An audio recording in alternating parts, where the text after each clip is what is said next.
Discipleship. We said a disciple is an ardent follower of Christ. Means if I'm making disciples, I'm making ardent followers of Christ.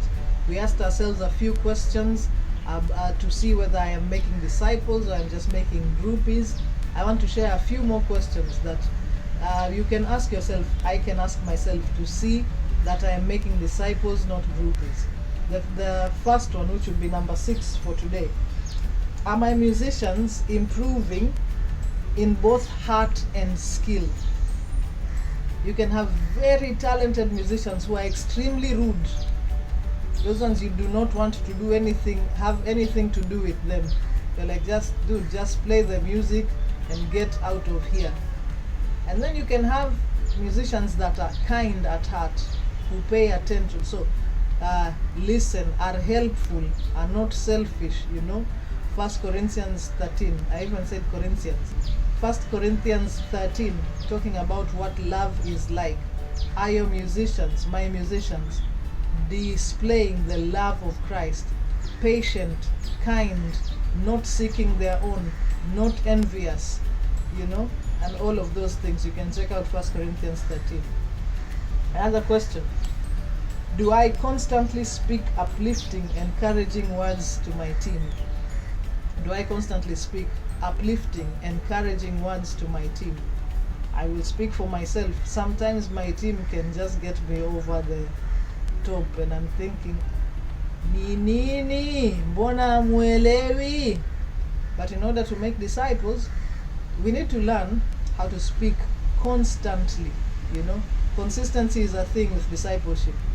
Jesus spent 3.5 years of his life with the same 12 guys, teaching them how to be who he wanted them to be, and still one of them sold out.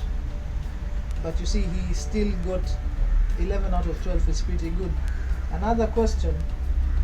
Who am I believing in that others overlook?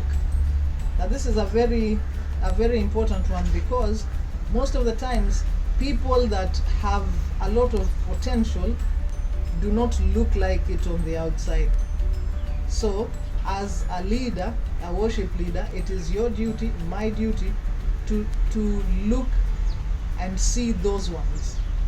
Don't look at what everyone is looking at. David would have been left tending sheep if everyone, including the prophet, had their way. So who am I looking at that everyone overlooks? Man looks at the outward appearance. God looks at the heart. And if I'm a disciple of Jesus Christ, who is God incarnate, I need to learn how to see what Jesus Christ sees. So I have to ask him to show me. You got it? Another question. Is it okay if I disciple someone better than myself? Now that is hard sometimes, but it's okay. But you have to ask yourself, because we are not in a competition. Parable of the talents. Everyone got given talents according to his own ability. And God will only ask of you for an account of what he gave to you. So is it okay? Ask yourself.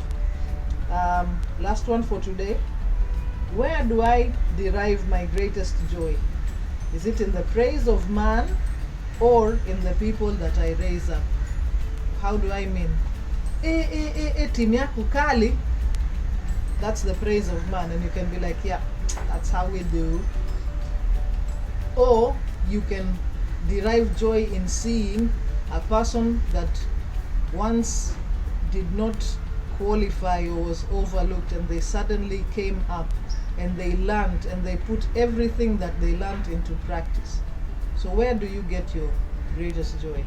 The answers to those questions should tell you if you're making disciples or you're making groupies and cheering squad and people to just make you feel happy, right? Yeah.